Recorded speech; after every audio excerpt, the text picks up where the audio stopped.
صاحب آج آپ جلسہ گاہ کے اندر بھی موجود تھے اور ہم نے دیکھا کہ وہاں پر لوگوں کا جوش و خروش تو دیدی تھا ہی، لیکن آج کپتان بڑے پرعزم دکھائی دے رہے تھے۔ انہوں نے کہا میں جلسے بھی کروں گا لیکن لوگوں کی امداد کے لیے پاکستانیوں سے اپیل بھی کروں گا کہ وہ زیادہ سے زیادہ فنڈز دے تاکہ لوگوں کی مدد کی جا سکے۔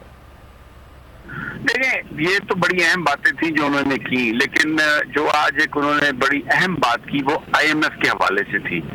انہوں نے کہا کہ KPK کے وزیر نے یہ بات بھی کہی ان سے کہ ہمیں یہ چیز چاہیے، لیکن انہوں نے ایک تو وہ چیزیں پوری نہیں کی صوبے کی، اور دوسرا جو IMF کے ساتھ ایگریمنٹ ہے اس میں سرپلس مانگا جا رہا ہے صوبوں سے۔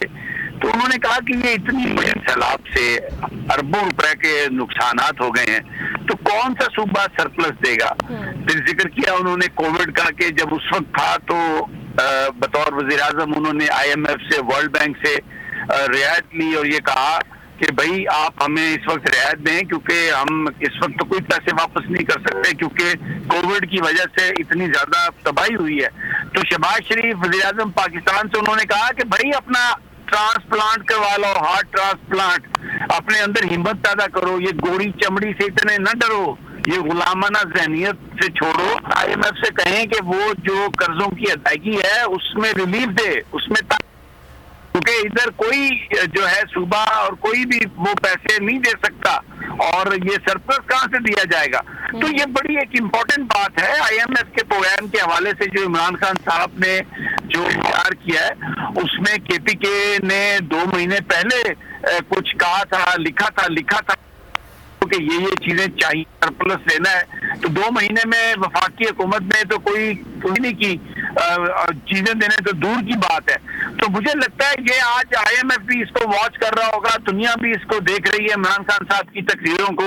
اور ہم نے بھی وہاں پر پنڈال میں لوگوں سے بات کی تو لوگ تو جو IMF کو فوری طور پر قرضے کی ادائیگی ہے، پیسے دینے کی بات ہے، لوگ تو اس پر بڑا احتجاج کر رہے ہیں، لوگ اس پر بڑے گرم ہیں، لوگ سیکھ پا ہے، لوگ چاہتے ہیں کہ ٹائم لے اور ان کو یہ جس طریقے سے جلدی یہ سائن کر کے تو شرائط میں جانا چاہتے ہیں، لوگ تو جیلن کے اس کو ریجیکٹ کر رہے ہیں۔ تو عمران خان صاحب نے بھی یہ جو بات کہی ہے یہ بڑی اہم بات ہے۔ رات مفتاح اسماعیل نے ایک بڑی 2 نمبر قسم کی پریس کانفرنس کر کے تو بڑا کہ جی سیاست نہ کریں، یہ نہ کریں، وہ نہ کریں۔ ایک طرف یہ پاکستان کو بیچ رہے ہیں جیسے عمران خان نے کہا، ایک طرف کہہ رہے ہیں سب مل کر کام کریں، اور آج بنی گالہ میں چھاپا مارنے کے لیے وارنٹ لے لیے ہیں انہوں نے۔ تو گرفتاریوں کا بھی سلسلہ جاری ہے، صحافیوں کو بھی پکڑنے کا سلسلہ جاری ہے، سیاستدانوں کو بھی ہو جائیں۔ تو بڑا ایک واضح عمران خان صاحب نے آج بڑی وضاحت سے بات کی ہے۔ 10 سپٹمبر کا انہوں نے بیچ میں ذکر کیا ہے، اس سے پہلے فواد چودھری صاحب نے بھی، اور قوم کو تیار رہنے کا کہا ہے۔ تو مجھے لگتا ہے کہ عمران خان صاحب بالکل جلسے بھی جاری رکھیں گے، پولیٹیکل پروسیس بھی جاری، اور سیلاب زدگان کی مدد کے لیے عملی طور پر وہ ٹیلی تھون کرنے جا رہے ہیں، اور اس کے بعد وہ ثانیہ نشتر کی سربراہی میں کمیٹی بنا کے پیسے دینے جا رہے ہیں۔ تو بڑا عملی ان کی اپروچ ہے اور لوگ لبیک کہہ رہے ہیں ان کو۔ اچھا سمیع صاحب، اب یہاں پہ میں آپ سے اسی حوالے سے پوچھنا چاہوں گا، کل پشاور میں جلسہ بھی پاکستان تحریک انصاف نے کرنا تھا، اسے بھی منسوخ کر دیا گیا ہے، اور اس وقت آپ سمجھتے ہیں کہ اب آگے چند دنوں تک پاکستان تحریک انصاف کی جو ساری توانائیاں ہوں گی اور سارا فوکس ہوگا وہ سیلاب زدگان کی جانب ہوگا؟ دیکھیں، یہ جو جلسے ہیں یہ بھی تو پاکستان کے لوگوں کو